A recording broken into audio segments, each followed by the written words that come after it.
ich habe getracht ein bisschen wie ich habe genutzt Jiddisch in mein Leben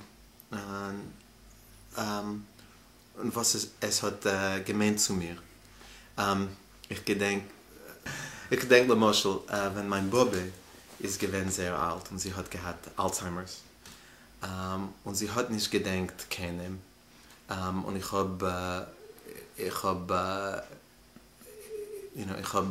bin gegangen zu Gast bei sie und sie hat gemeint, dass ich bin ihre Tate.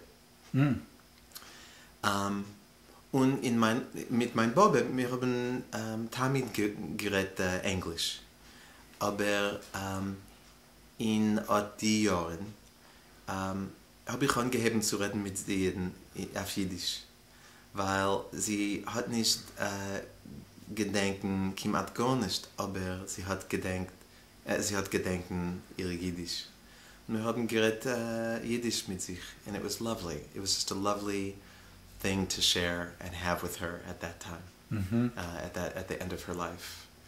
I mean, she remembered English. It wasn't that she couldn't or something, but it was something new that we shared together, that we were able to share together at that moment that we had never shared together before. Schön. Yeah, it was beautiful. And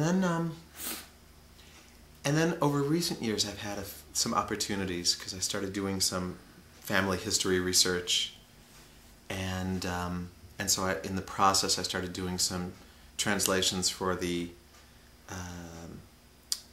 it's called, the Memorial Book Project. It's part of the Jewish genealogy folks.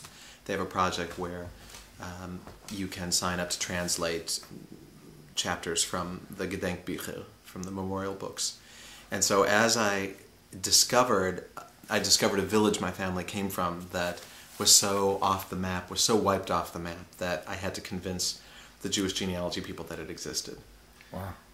But two women had written about their childhood there, and one of them had written in Yiddish, and so I translated that it was in another village's Gedenkbuch, the nearest village.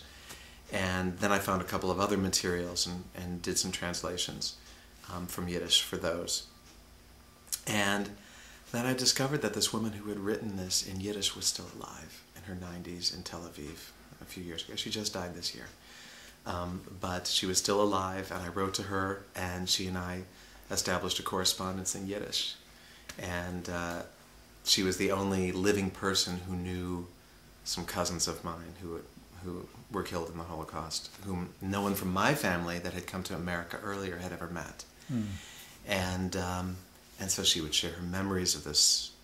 It was a little farming village. She would share her memories. She would share memories of my cousin, and it was just, it felt so alive to have this Yiddish-speaking relationship with her.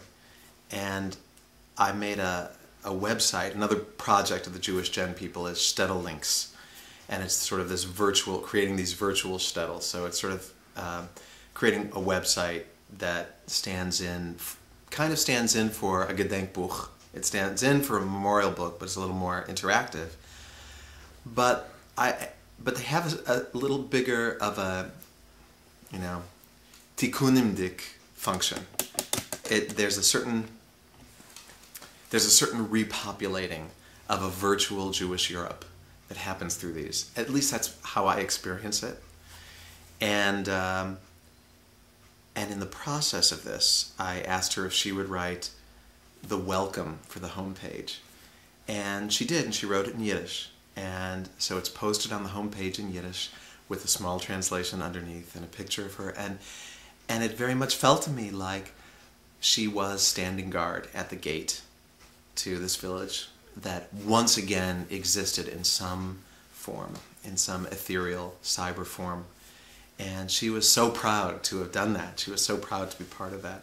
I got an email from her grandson after she died saying how proud he was that his grandmother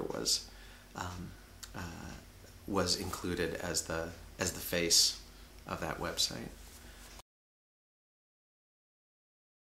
The place was called Kolonia Izaka. It was, and I never knew it existed. My family didn't talk about it. My great-grandfather was active in Chicago in the Krinkerverein. They said they came from Krinnik, which was a close village, just a couple kilometers away. And I had no reason to think that there was any more complexity to the story than that. He had brothers and sisters. They all came over, except for one who came over. The story was he came over and he went back. And that was the end of the story. And I grew up with that story. And a few years ago, and this is the marvel of the internet, and what's really interesting about sort of our ability to reach out to find knowledge now, at this moment, that the survivors are disappearing. You know, there's something really about sort of the change of task from remembering to, in a certain way, reconstituting. It's something I want to give more thought to.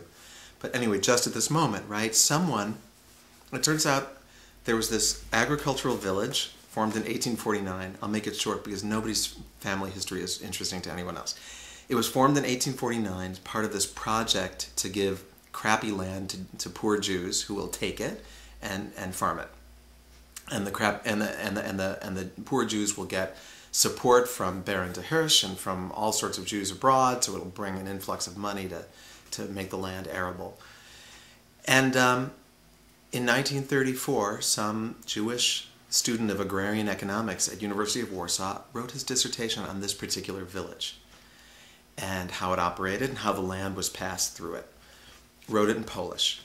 In 2007, somebody from another one of the neighboring villages took the summary chapter describing life on the village and translated it into English and posted it on the web. And my family had a very unusual name in the old country, Knishovitsky. There are no Knishovitskys that aren't related. There's another neighboring town called Knishowice, and so there's some connection to that.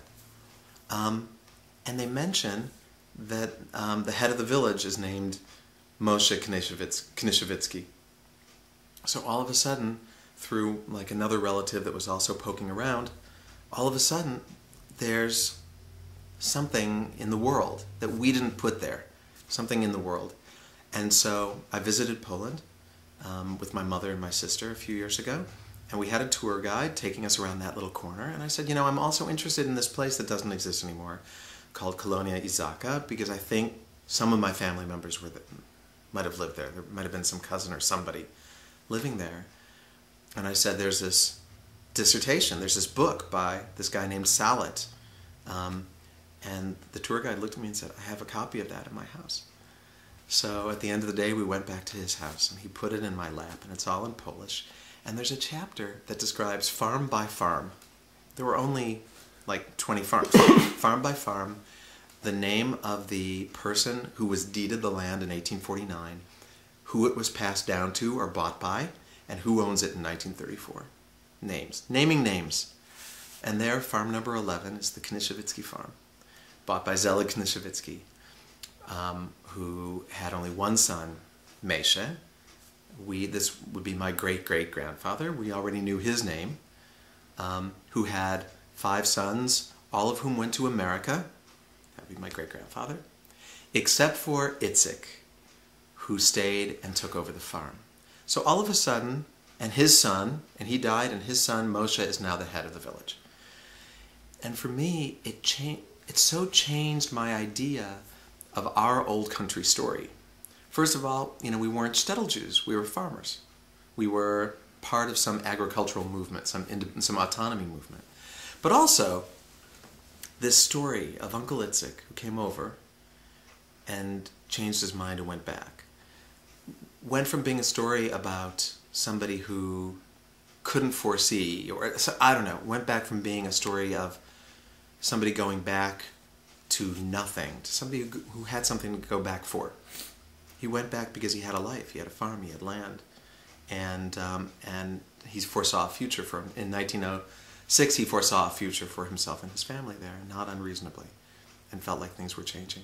And so, a completely different imagination of this past.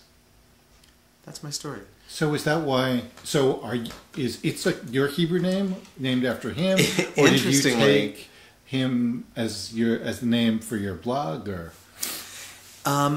No, I was. My Hebrew name is after my grandpa Irwin. My name Irwin is after my grandpa Irwin, and the Moyle just assigned Yitzchak because of Irwin. When I was born, there was no explicit connection to this great Uncle Itzik.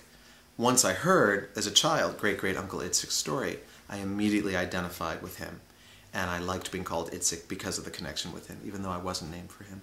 But I have, Baruch Hashem, a living great uncle, my Uncle Irving, who's 92, who was named for Uncle Itzik. Uncle Itzik was his uncle. And there was one other cousin also who was named for him.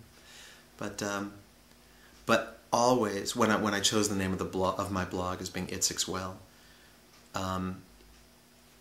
all of my Itzikness is wrapped up with, the story of Uncle Itzik, the story of my Uncle Irving, and also the town is called this village was called Kolonia Izaka. It was called Isaac's colony, and I don't know who it was named after, but that's also another little mysterious connection.